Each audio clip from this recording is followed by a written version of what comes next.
Neden geldim bu dünyaya? Hakkım yok mu yaşamaya? Halimden sen anlasana, anlasana. Dertli öten bülbül gibi, boynu bükük bir gül gibi, aşka düşen Mecnun gibi kahrolmuşum, anlasana, anlasana.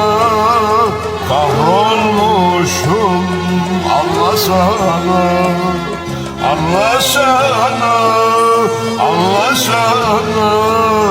Kahrolmuşum, anlasana.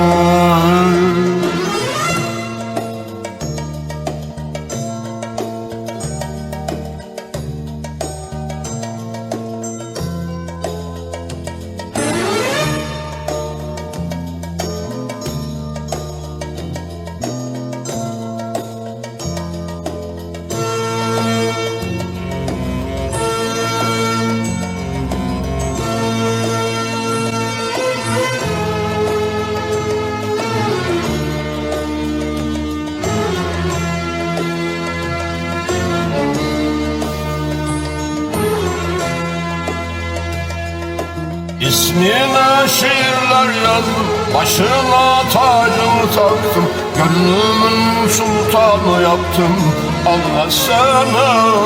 Sevda yolu senden geçer, bütün dertler benden yaşar. Bu çileler senle biter, senle biter, anlasana, anlasana. Kahrolmuşum, anlasana, anlasana, anlasana. Kahrolmuşum, anlasana, anlasana, anlasana.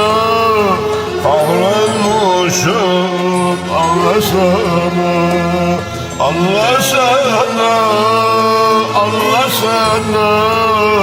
Kahrolmuşum, anlasana, anlasana, anlasana. Kahrolmuşum, anlasana, anlasana, anlasana. Kahrolmuşum, anlasana, anlasana, anlasana.